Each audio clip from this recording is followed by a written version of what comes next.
तमाशा था जो आम आदमी पार्टी के विधायकों ने किया।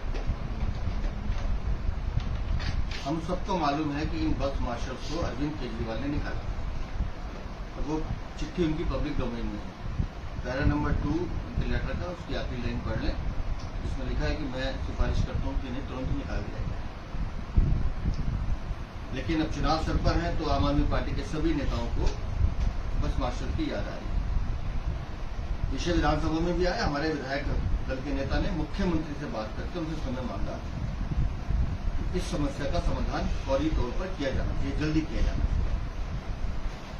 अब हैरानी की बात यह है कि दिल्ली की मुख्यमंत्री 7 विधायकों से मिलने में डर रही थी।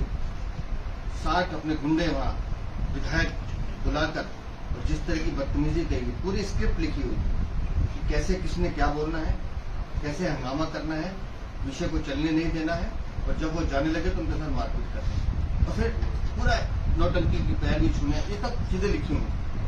पूरी वो फिल्म वहां चली। अगर इनमें नियत होती काम करने की तो शायद मार्शल के मुद्दे पे ये कुछ संवेदनशीलता दिखाते। लेकिन हमें पता था कि इस तरह का ड्रामा होना है, इसलिए हमने भी माननीय राज्यपाल जी से निवेदन किया था कि इन मार्शल की समस्या को सुनकर इसका निराकरण करने की आवश्यकता है। और जिस समय वहां राजनीतिक नौटंकी चल रही थी, मुझे खुशी इस बात की, माननीय उपराज्यपाल जी ने उसी समय मार्शलों का एक प्रतिनिधिमंडल उनसे मिला है। मैंने उनका वीडियो देखा है, वो बड़े खुश हैं और उन्होंने कहा है कि माननीय उपराज्यपाल जी ने हमसे आश्वासन दिया कि हम गंभीरता से इस विषय पर कार्रवाई करेंगे। लेकिन आम आदमी पार्टी का चरित्र आज फिर सबके सामने आया है कि ये सिर्फ राजनीतिक नौटंकी करते हैं। चुनाव सर पर है, इनको मालूम है कि हमारी जमीन खिसक चुकी है। अरविंद केजरीवाल का भ्रष्टाचार पूरी दिल्ली के सर पे चढ़ के बोल रहा है। सब जानते हैं कि दिल्ली की सड़कों की हालत क्या है, दिल्ली में बिजली के बिल कैसे आ रहे हैं, पानी पीने को मिलता नहीं है, किस तरह से शराब और शीश महल के कॉम्बिनेशन ने दिल्ली को खोखला करने का काम किया। आपने देखा होगा पिछले 2 सप्ताह में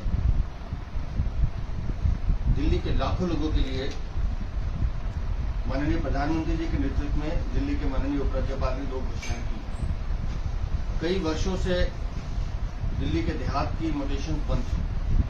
गांव के हमारे भाई बहन किसान जो हैं अपनी ही वसीयत को अपने बच्चों के नाम नहीं कर पा रहे और ये लंबे अरसों से उनकी ये मांग थी, लेकिन दिल्ली की सरकार इस पर ध्यान नहीं दे रही थी। तो हमने बार बार उनसे निवेदन किया और मुझे खुशी इस बात की है कि ये निर्णय हो गया और अब गांव देहात में जो मोटेशन है वो प्रारंभ हो गई। उसके साथ साथ दिल्ली की अनोथैस कॉलोनी में बिजली कनेक्शन के नाम पर एक बहुत बड़ा माफिया आम आदमी पार्टी की सरपरस्ती में चल रहा था, जो 25-25, 30-30 रुपए पर यूनिट के हिसाब से उनको कनेक्शन देते थे और कनेक्शन लेने के नाम पर सरकारी विभागों की एनओसी का दबाव बनाया जाता था।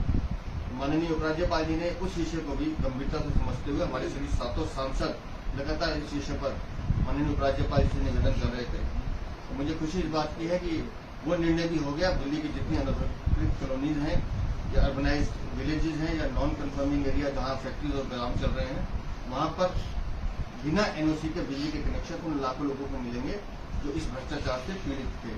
इन 2 विषयों को लेकर हमारे भारतीय जनता पार्टी के सांसद मनोज तिवारी जी, रामवृत सिंह निगोरी, वासिफ स्वराज और भी जो सांसद दिल्ली में कल हैं, जितेंद्र चंदोलिया, कल एक बड़ी सभा मुकुंदपुर में हम करने जा रहे हैं, जहां वो जनता भी वहां आएगी जिनके इनके काम हुए और सब कल कहेंगे थैंक यू मोदी।